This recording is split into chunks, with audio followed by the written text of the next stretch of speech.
Olá pessoal, tudo bem com vocês? Eu resolvi gravar esse vídeo, na tentativa aí de repassar para vocês algumas orientações em relação à Covid-19, em relação a fechamento de casa, diagnóstico da Covid-19, pois houve algumas alterações aí por parte do Ministério da Saúde que foi repassado para a gente pela Secretaria de Estado de Saúde. Então, eu estou aproveitando essa oportunidade, e talvez seja aqui o meio mais rápido para mim estar chegando a todos vocês que trabalham aí na ponta, para passar essas novas orientações.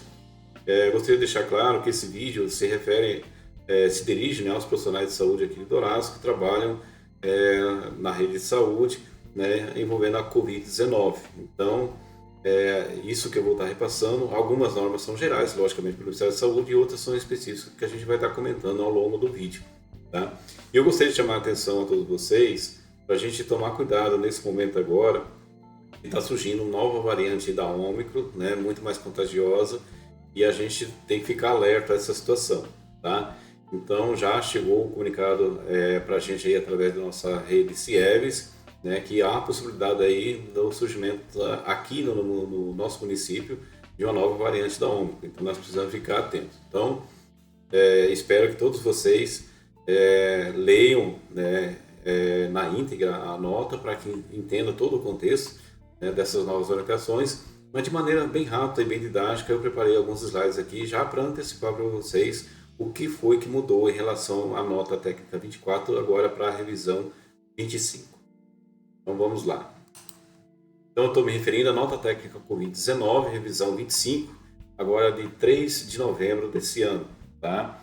Então a gente vem acompanhando essas notas técnicas do Estado em todas as revisões, desde o início da pandemia até agora, que é a norteadora para o nosso trabalho. Ela traz todas as orientações que a gente precisa para definição de caso, para condução, para isolamento, enfim, traz todas as orientações necessárias para a gente trabalhar no serviço de saúde. Bem, então vamos lá para as alterações que houveram. Bem, a primeira alteração foi em relação à definição de síndrome respiratória aguda grave, a SRAG. Tá? Se vocês olharem a nota 24, é praticamente a mesma definição. O que muda é só ali a concentração de O2, que era 95 e passou para 94. Então é praticamente a mesma definição, só mudou isso. Okay? A segunda alteração é a exclusão do encerramento por critério clínico e clínico-imagem. O que foi no ano passado é que, com o surgimento de algumas variantes ao longo aí do tempo, esse critério clínico ficou difícil para a gente fazer encerramento de caso, porque se confunde muito com outras doenças. Então, a gente hoje só encerra pelo critério laboratorial, tá? Que eu vou estar explicando com mais detalhe mais à frente.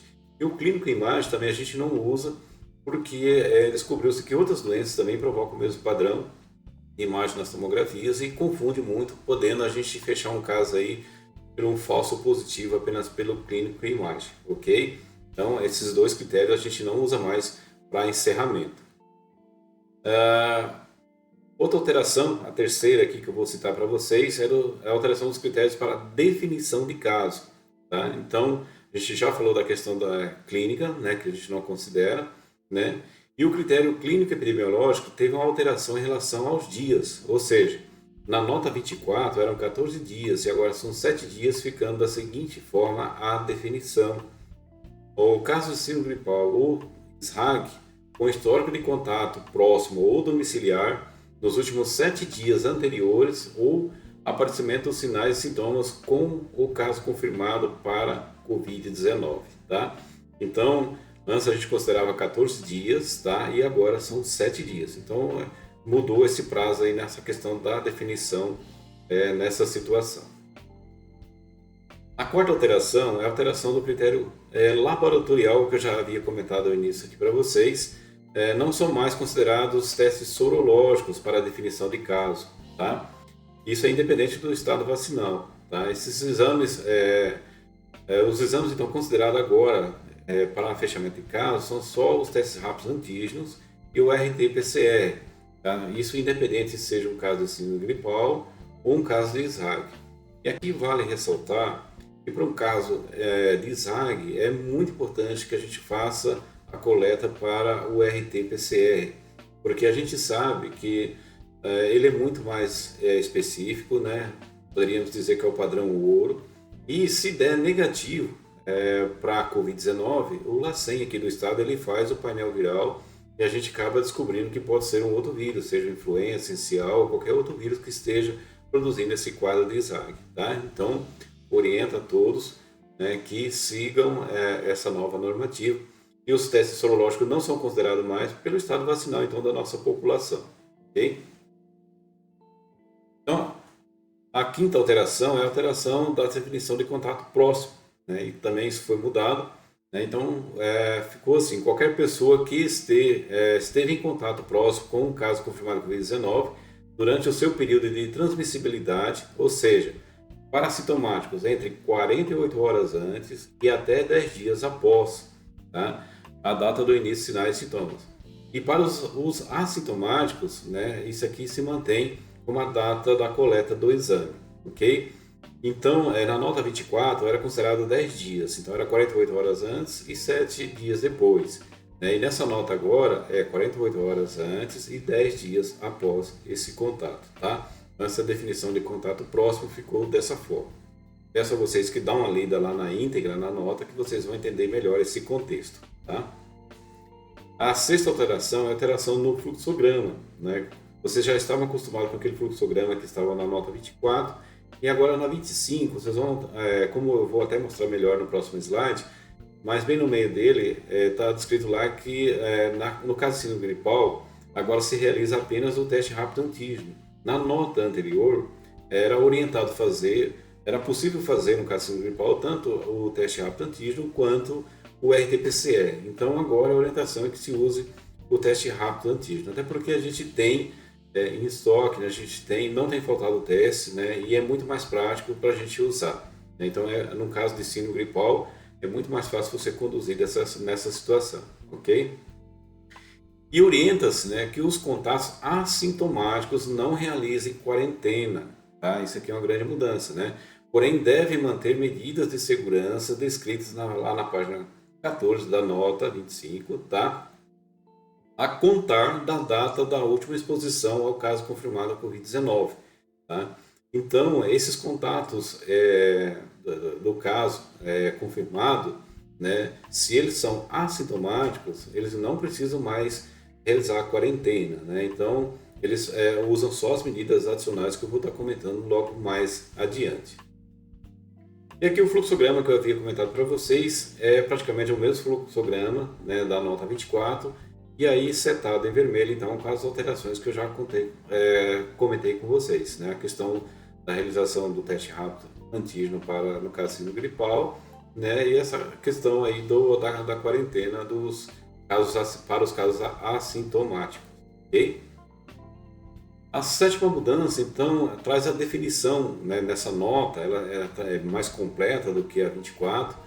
Então ela traz para a gente duas definições muito importantes, que é a definição de isolamento e a definição de quarentena, né? Então, isolamento é a separação dos indivíduos infectados dos não infectados durante o período de transmissibilidade da doença, quando é possível transmitir o patógeno em condições de infectar outra pessoa. Então você, de fato, isola a pessoa, tá? Tendo como objetivo sempre a quebra da cadeia de transmissão.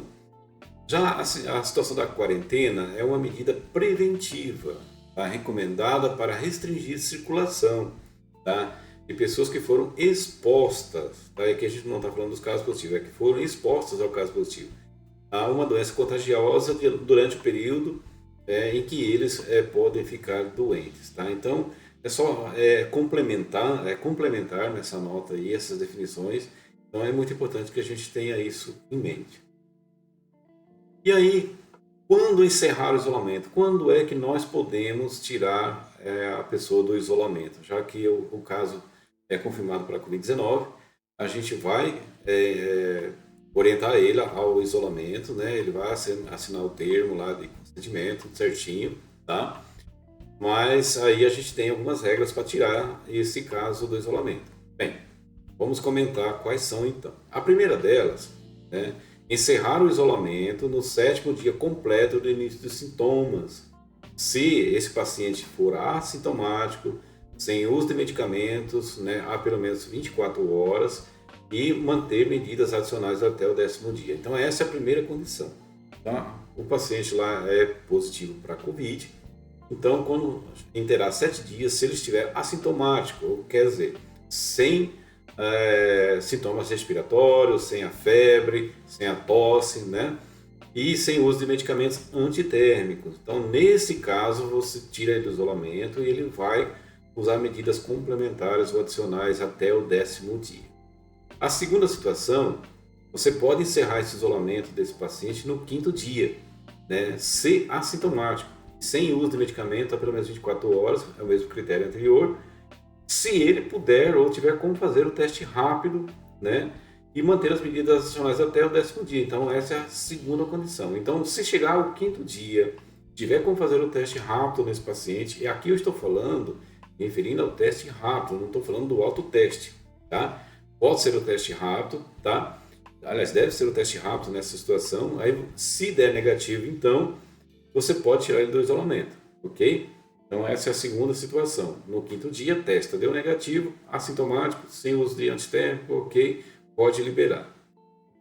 Se não houver remissão dos sintomas até o 7º dia, né, ou testar positivo no 5º dia, ou seja, falhou as duas condições primeiras que já citamos lá, né? Não houve remissão dos sintomas no 7º e testou positivo no 5º dia. Então deve manter o isolamento respiratório até o 10º dia, tá? Isso a gente precisa estar bem ciente disso para orientar corretamente o nosso paciente, ok? Bem, os assintomáticos testados laboratorialmente, aqui estou falando do teste rápido ou do RT-PCR, devem manter isolamento até o 7º dia, né, a partir da data da coleta da amostra e manter medidas adicionais até o 10º dia. Por que essa definição? Porque às vezes principalmente acontece numa situação de surto, principalmente, você testa o assintomático, né? E aí deu positivo. Então você vai exigir dele que ele fique isolado até o 7º dia e a partir da data ali da realização daquele teste ali da coleta da amostra, tá? E aí depois então ele vai manter medidas adicionais até o 10º dia. Caso tenha acesso, né, caso esse assintomático que a gente se referiu anteriormente, tenha acesso ao teste rápido, o isolamento poderá ser suspenso no 5º dia da mesma forma, né, e manter as medidas adicionais. Então é como se fosse lá o paciente que você testou que ele é assintomático, mas aqui é a mesma situação, tá? Ele é assintomático, você considera ali a data do teste para contar os dias, chegou no 5º dia, você testou ele e deu negativo, aí você pode, né, tirar ele do isolamento e aí só apenas manter medidas adicionais. E uma observação importante que tem nessa nota, né, é que o dia 0, né, é o dia do início dos sintomas e o dia 1 é o primeiro dia completo após o início dos sintomas, ou seja, 24 horas após o início dos sintomas, né, e assim sucessivamente. Então, como é que você vai fazer essa contagem? O paciente está ali na tua frente, iniciou os sintomas ontem, né? Então, de ontem até esse momento agora você conta 24 horas, aí então vai ser amanhã o primeiro dia. Então, a cada 24 horas depois, conta-se um dia, ok? Isso é uma observação importante, porque senão a gente acaba fazendo a conta errada aí para liberar o paciente do isolamento. Os indivíduos com síndrome gripal leve que não tem vínculo epidemiológico com o caso confirmado, aliás, que não tem vínculo epidemiológico com o caso confirmado e que possuem exames negativos realizados no período adequado, o isolamento pode ser suspenso desde que assintomático a 24 horas. Então aqui é aquele indivíduo, aquela pessoa, né, que teve um quadro de síndrome gripal leve, ele não tem vínculo nenhum com o caso confirmado, né, da Covid-19, fez seus exames, deu negativo, então ele pode estar com outro quadro respiratório.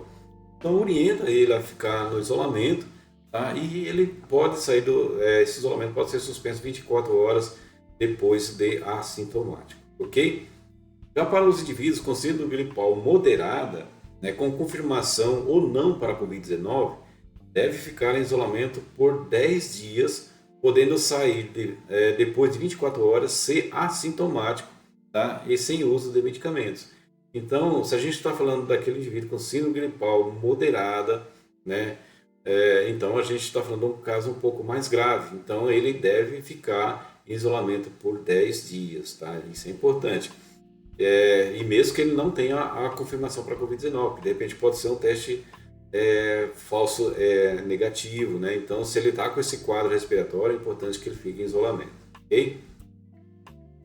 Para os indivíduos imunocompetentes, tá? Com síndrome respiratória aguda grave, confirmados para a Covid-19, o isolamento é de 20 dias, tá? Então, podendo sair após 24 horas sem sintomas e sem uso de antitérmicos, mediante avaliação médica. Aqui entra aqueles quadros daqueles pacientes que ficam internados, né, na UTI, depois fica em recuperação na enfermaria. Né? Se ele é um indivíduo que não tem problema no sistema imunológico, ele é imunocompetente, então após 10 dias ele pode sair depois de uma avaliação médica. Já para os indivíduos gravemente imunodeprimidos, tá? Confirmados para a Covid-19, o isolamento é de 20 dias também. Vai ter um porém aqui, né? Podendo sair após 24 horas, sem sintomas e sem uso de medicamentos, podendo ser considerada a hipótese, né, a critério médico de uma testagem para sair do isolamento, tá? Então, isso aí é uma regra que está colocada agora na nota 25, né, que aí cabe ao critério médico estar avaliando essa situação, ok? Os contatos assintomáticos de casos confirmados para a Covid-19 não necessitam mais de quarentena. A gente já havia comentado isso no fluxograma, né? E aqui de novo repetindo. Então mantemos apenas medidas adicionais de segurança por 10 dias. Tá?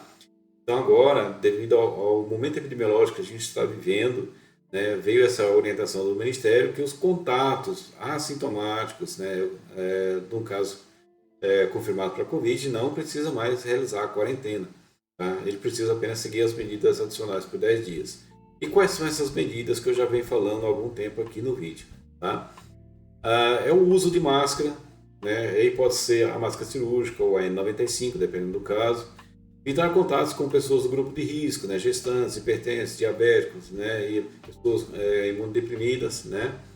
Manter distanciamento social se estiver sem máscara, né? Manter ali pelo menos 1,5 metro de distância, né, para evitar, se tiver contaminado, não passar para outra pessoa, né, não ir a locais onde a máscara não pode ser usada. Aí a gente está falando, de repente ele